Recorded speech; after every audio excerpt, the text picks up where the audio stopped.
Le très controversé projet de loi immigration, emblématique des difficultés d'un gouvernement sans majorité absolue, arrive lundi dans l'hémicycle de l'Assemblée nationale. Mais il est immédiatement menacé par une motion de rejet qui pourrait interrompre son examen. Après des mois de rebondissements, le très controversé projet de loi immigration arrive lundi 11 décembre pour être débattu dans l'hémicycle de l'Assemblée nationale. Mais il est immédiatement menacé par une motion de rejet qui pourrait interrompre son examen. À 16 h, le ministre de l'Intérieur Gérald Darmanin, qui s'est fortement engagé sur ce projet de loi marqueur du second quinquennat d'Emmanuel Macron, défendra ce texte visant, selon sa formule, à faciliter l'expulsion de ceux qui se comportent mal et l'intégration de ceux qui se comportent bien. Mais dans la foulée, le projet de loi sera soumis à un premier crash test, le vote d'une motion de rejet préalable déposée par les écologistes. Si gauche, droite et Rassemblement national, RN, faisaient bloc autour de cette motion, celle-ci pourrait être adoptée et interrompre d'emblée l'examen du projet de loi, et des plus de 2600 amendements qui doivent être discutés sur 2 semaines, week-end compris.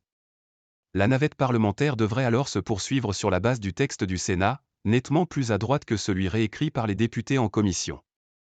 Ce serait un coup de théâtre dont LR et le RN entendent entretenir le suspense, quasiment jusqu'à l'ouverture de la séance. Plus d'opposants que de majorité à l'Assemblée. Il y a des arguments pour et des arguments contre. L'argument contre, c'est qu'évidemment nous souhaitons débattre parce que M. Darmanin dit tout et l'inverse. Le pour, c'est que nous sommes opposés frontalement à cette loi qui crée une nouvelle filière d'immigration avec les régularisations facilitées de travailleurs dans des métiers en tension, restauration, BTP, etc., a résumé dimanche Marine Le Pen, forte d'un groupe de 88 députés. Pour le patron des LR Éric Ciotti, l'adoption de cette motion aboutirait à débattre à nouveau sur le texte du Sénat, le seul qui le convient. Mais certains députés LR sont réticents, en particulier parmi les 17 signataires, sur 62, qui se disaient prêts fin novembre dans une tribune à discuter avec le gouvernement. Arithmétiquement, il y a plus d'opposants que de majorité, puisqu'on a une majorité relative, a reconnu dimanche Gérald Darmanin. Mais ce serait étonnant, sur un texte qui intéresse tout le monde, que les députés qui représentent les Français ne veuillent pas discuter, a-t-il relativisé. Une manière de prendre l'opinion à témoin et de mettre la pression sur les LR.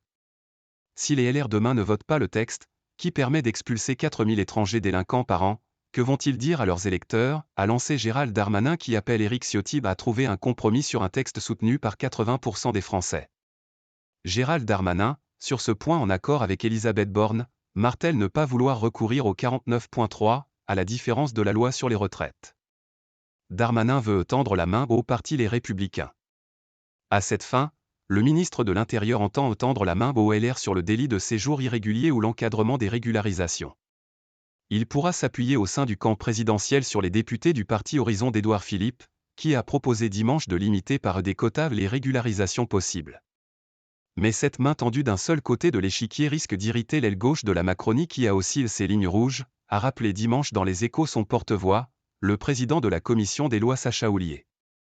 Il serait irresponsable d'aller au-delà de notre ADN politique, l'adoption du texte ne peut se faire au prix d'une division de la majorité, a-t-il prévenu, rappelant son opposition au délit de séjour irrégulier. Sacha Houlié a aussi lancé un appel à la gauche qui n'a jamais obtenu autant d'avancées sur les régularisations ou la fin de la présence des mineurs dans les lieux de rétention. Cela paraît cependant exclu. Au contraire même, alors que la NUP a implosé suite au refus de Jean-Luc Mélenchon de qualifier le Hamas de terroriste, députés LFI, communistes, socialistes et écologistes veulent montrer qu'ils peuvent se retrouver sur une cause commune. Avec AFP.